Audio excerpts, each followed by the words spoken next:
लोक पुढारी न्यूज चॅनलला सबस्क्राइब करा।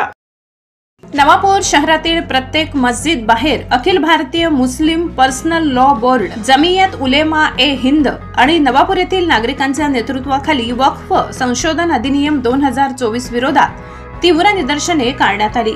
या आंदोलनात समाजातील धार्मिक नेते, विद्वान आणि नागरिकांनी मोठ्या संख्येने सहभाग घेतला आणि या विधेयकाच्या असंविधानिक स्वरूपाविरोधात जोरदार आवाज उठविला। वक्फ संशोधन अधिनियम 2024 हे मुस्लिम समाजाच्या धार्मिक अधिकारांवर थेट आघात आहे आणि हे भारतीय संविधानातील अनुच्छेद 25 व अनुच्छेद 26 चे उल्लंघन आहे, जे प्रत्येक नागरिकाला धर्मस्वातंत्र्य आणि धार्मिक समुदायांना त्यांच्या धार्मिक व्यवहारांचे व्यवस्थापन करण्याचा अधिकार प्रदान करतात। मुस्लिम समाज यावर ठाम आहे की हे विधेयक वक्फ मालमत्तांच्या पवित्रतेला धक्का पोहोचवते, जी धार्मिक, सामाजिक आणि शैक्षणिक कार्यासाठी समर्पित आहे।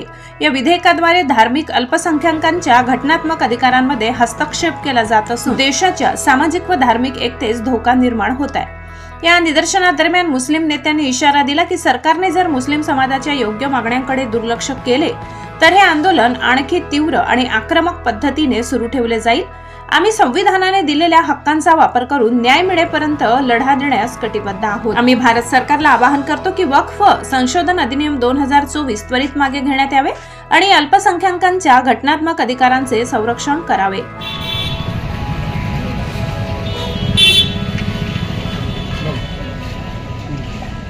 अस्सलामुअलैकुम। आज 28/3/2025 बरोज़ जुमा नवापुर जमियत उलेमा हिंद और नवापुर के तमाम मुस्लिम समाज के तमाम भाइयों की जानिब से 2024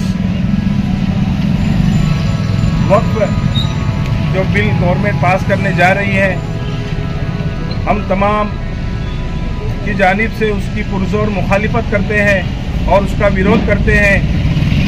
आइन ने जो हमें दस्तूरी और जमहूरियत के जो हक दिया है, हम उसकी पूरी जमहूरियत में रहते हुए सरकार ने ये जो बिल लाने जा रही है, हम इसका पूरी पुरजोर तौर से मुखालिफत करते हैं और ये बिल जब तक वापस नहीं होगा वहाँ तक हम लोग इसी तरीके से जमहूरियत के दायरे में रहते हुए हम इसकी पूरी मुखालिफत करेंगे। और ये बिल हमें मंजूर नहीं, क्योंकि ये हमारी दीनी मजहबी जो तशख़्ख़ुस है, शनाख्त है, उसके अंदर सीधी सीधे सरकार की मुदाखलत है और इसको हम कोई भी कीमत में बर्दाश्त नहीं कर सकते। और ये बिल कोई भी हालत में रिजेक्ट और वापस होना चाहिए, यही हमारी सरकार से अपील है।